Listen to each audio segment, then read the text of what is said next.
10 দিনের ড্রাইভিং কোর্সের দ্বিতীয় দিনে আমরা এমন একটি ভুল নিয়ে কথা বলবো যে ভুলের কারণে 90% নতুন ড্রাইভাররা রাস্তায় গাড়ি বন্ধ করে ফেলে এবং আপনি যদি এই একটি কৌশল শিখে ফেলেন তাহলে গাড়ি চালানো আপনার কাছে অনেক সহজ হয়ে যাবে। ভিডিওর শেষের টেস্টে দেখুন আপনি আসলে কতটা প্রস্তুত। আপনি কি জানেন মাত্র 5 মিনিটের একটি প্র্যাকটিস আপনার ক্লাস কন্ট্রোলকে প্রফেশনাল লেভেলে নিয়ে যেতে পারে। আজকের ভিডিওতে সেই কৌশল দেখাবো যা বেশিরভাগ ড্রাইভিং স্কুলেও শেখানো হয় না, তাই ভিডিওটি শেষ পর্যন্ত না দেখলে সবচেয়ে বেশি গুরুত্বপূর্ণ অংশটি আপনি মিস করবেন। এমন একটি বিশেষ অনুশীলন দেখাবো যা করলে পাহাড়ি রাস্তা বা ট্রাফিক জ্যামেও আপনার গাড়ি কখনোই বন্ধ হবে না, তাই কোথাও যাবেন না, ভিডিওটি কোথাও স্কিপ না করে শেষ পর্যন্ত দেখুন। আপনি কি গাড়ি চালানোর সময় বারবার ডানে বামে চলে যাচ্ছেন, কিছুতেই স্টিয়ারিং ঠিকমতো কন্ট্রোল করতে পারছেন না? তাহলে আজকের এই ভিডিওটি আপনার জন্য অত্যন্ত গুরুত্বপূর্ণ, কারণ আজ আমি আপনাকে শেখাবো এমন কিছু স্টিয়ারিং কন্ট্রোল সিক্রেট যা জানলে আপনার গাড়ি একদম সোজা চলবে এবং ড্রাইভিং কনফিডেন্স কয়েক গুণ বেড়ে যাবে। তাই ভিডিওটি শেষ পর্যন্ত দেখুন, কারণ শেষের দিকে আমি এমন একটি প্রফেশনাল টিপস শেয়ার করব যা নতুন ড্রাইভারদের 90%ই জানে না। নমস্কার বন্ধুরা, আমি মাধব সরকার এবং আপনারা দেখছেন বাংলা ড্রাইভিং কোর্স। ডে 1-এ আমরা গাড়ির বেসিক কন্ট্রোল সম্পর্কে জেনেছি। আজ ডে 2-তে আমরা শিখব স্টিয়ারিং কন্ট্রোল, হ্যান্ড পজিশন এবং স্ট্রাইট ড্রাইভিং টেকনিক। স্টিয়ারিং ধরার সঠিক নিয়ম। নতুন ড্রাইভারদের সবচেয়ে বড় ভুল হলো স্টিয়ারিং ভুলভাবে ধরা। স্টিয়ারিং ধরার আদর্শ পজিশন হলো ক্লক মেথড অনুযায়ী 9x3 ক্লক পজিশনে হাত রাখলে গাড়ির উপর নিয়ন্ত্রণ ভালো থাকে, জরুরি পরিস্থিতিতে দ্রুত রেসপন্স করা যায় এবং দীর্ঘ সময় ড্রাইভ করলেও আপনার হাত ক্লান্ত হয় না। নতুন ড্রাইভারদের 3টি বড় ভুল। ভুল নম্বর 1, স্টিয়ারিং খুব শক্ত করে ধরা। ভুল নম্বর 2, এক হাত দিয়ে গাড়ি চালানো। ভুল নাম্বার 3, বারবার সামনে না দেখে স্টিয়ারিংয়ের দিকে তাকানো বা গিয়ার লিভারের দিকে তাকানো। এই ভুলগুলো করলে গাড়ি লেনের বাইরে চলে যেতে পারে এবং দুর্ঘটনার ঝুঁকি বেড়ে যায়। গাড়ি সোজা রাখার সিক্রেট টেকনিক। এখন বলছি সবচেয়ে গুরুত্বপূর্ণ বিষয়। গাড়ির ঠিক সামনের রাস্তা দেখে অন্তত 50 থেকে 100 মিটার দূরত্বে তাকান। যেদিকে আপনার চোখ যাবে গাড়িও সাধারণত সেদিকেই যাবে। এই একটি টেকনিক ব্যবহার করেই প্রফেশনাল ড্রাইভাররা গাড়িকে একদম সোজা রাখতে পারে। Steering turning technique. ডানে বা বামে ঘোরানোর সময় কখনোই হঠাৎ করে স্টিয়ারিং ঘোরাবেন না। পুশ পল টেকনিক ব্যবহার করুন। এক হাত দিয়ে স্টিয়ারিং ঠেলুন, অন্য হাত দিয়ে টেনে নিন।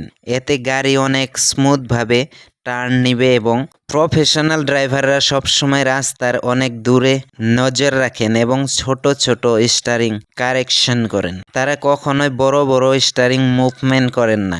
এই একটি অভ্যাস আপনার ড্রাইভিংকে অন্য লেভেলে নিয়ে যাবে।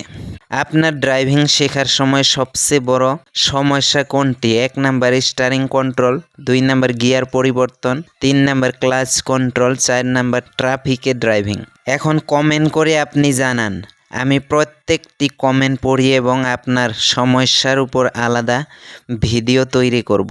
যদি আপনি সত্যি 0 to Hero ড্রাইভিং কোর্স সম্পূর্ণ শিখতে চান তাহলে ভিডিওটি লাইক করুন, চ্যানেলটি সাবস্ক্রাইব করুন এবং পাশে থাকা বেল আইকনটি অন করে রাখুন। আর অলরেডি আমার চ্যানেল যারা যারা সাবস্ক্রাইব করেছেন তাদেরকে অসংখ্য ধন্যবাদ। 2026 সালের নতুন ট্রাফিক নিয়মগুলো গত বছরের তুলনায় অনেক বেশি কড়া হয়ে গেছে। আপনার ড্রাইভিং লাইসেন্স চিরতরে বাতিল পর্যন্ত করে দিতে পারে। আজকের ভিডিওতে আমি বলবো কোন ভুলে কত টাকা জরিমানা এবং নতুন ডিএল-এর নিয়মগুলো কি কি। জরিমানা দেওয়ার বন্ধ করতে আজকের এই ভিডিওটি শেষ পর্যন্ত দেখুন। তবে দেরি না করে চলুন মেন পয়েন্টে চলে যাওয়া যাক। ডিএল-এর নতুন নিয়ম 2026।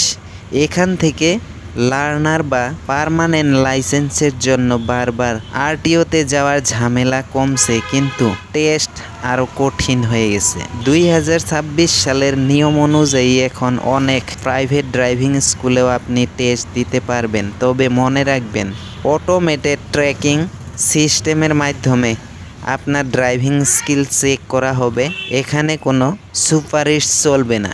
পিছনের সিটে বসা যাত্রীদের জন্য এখন সিট বেল্ট বাধ্যতামূলক করে দিয়েছে।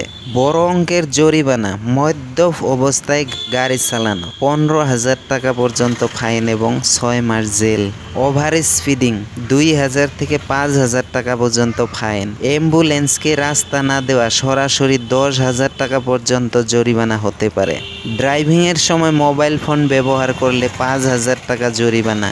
2026 সালে পুলিশ আপনার কাছে ফিজিক্যাল পেপার নাও চাইতে পারে, কিন্তু ডিজিলকারে এইসব আপডেট ডকুমেন্টস থাকতে হবে, যেমন ইন্স্যুরেন্স। পলিউশন ফেল থাকলে ক্যামেরা আপনার নম্বর প্লেট দেখে অটোমেটিক ফাইন জেনারেট করতে পারে। আপনারা কে কে মনে করেন এই কড়া নিয়মগুলো ট্রাফিক দুর্ঘটনা কমাতে সাহায্য করবে, নাকি এটা সাধারণ মানুষের উপর বাড়তি চাপ? আপনার মতামত কমেন্টে জানান, আমি প্রত্যেকের কমেন্ট পড়ব। সবশেষে একটা সিক্রেট টিপস দেই, যদি আপনার লাইসেন্সের বছরে 3 বারের বেশি বড় এন্ট্রি বা বড় ফাইন জমা হয়, তবে আপনার ইন্স্যুরেন্স পরিমাণ 20% বেড়ে যেতে পারে। তাই আইন মানুন, নিরাপদ থাকুন। ভিডিওটা ভালো লাগলে লাইক করুন এবং আপনার সেই বন্ধু বা আত্মীয়র সাথে শেয়ার করুন যিনি একটু বেশি স্পিডে গাড়ি চালান। আর এই ধরনের ইনফরমেশন নিয়মিত পেতে চ্যানেলটি এখনই সাবস্ক্রাইব করে রাখুন। আর অলরেডি আমার চ্যানেল যারা সাবস্ক্রাইব করেছেন তাদেরকে অসংখ্য ধন্যবাদ। আগামী ডে 3তে আমি শিখাবো clutch control master class, half clutch secret, গাড়ি বন্ধ না করে চালানোর প্রফেশনাল কৌশল। সেই ভিডিওটি মিস করলে আপনার ড্রাইভিং শেখা অসম্পূর্ণ থেকে যাবে। তাই ততক্ষণ পর্যন্ত সবাই ভালো থাকুন, সুস্থ থাকুন এবং নিরাপদে গাড়ি চালান। দেখা হবে পরবর্তী ক্লাসে। এই ভিডিওটা যদি আপনাকে সামান্য হলেও হেল্প করে থাকে তাহলে এখনই একটা লাইক দিন, কারণ আপনার একটা লাইক আমাকে আরো এমন ভিডিও বানাতে মোটিভেট করে। আর কমেন্ট করে জানান আপনি কি বিগিনার না অলরেডি ড্রাইভিং করেন। আর যদি সত্যি ড্রাইভিং এ প্রো হতে চান তাহলে এখনই চ্যানেলটি সাবস্ক্রাইব করে নিন, কারণ আমি এখানে এমন সিক্রেট টিপস শেয়ার করে থাকি যা 90% নতুন ড্রাইভাররা জানে না। স্ক্রিনে যে ভিডিওটা দেখছেন সেটা এখনই ওয়াচ করুন, ওটা দেখলে আপনার ড্রাইভিং কন্ট্রোল অনেক ইমপ্রুভ হবে। এই ভিডিও যদি আপনার চোখ খুলে দিয়ে থাকে তাহলে এখনই চ্যানেল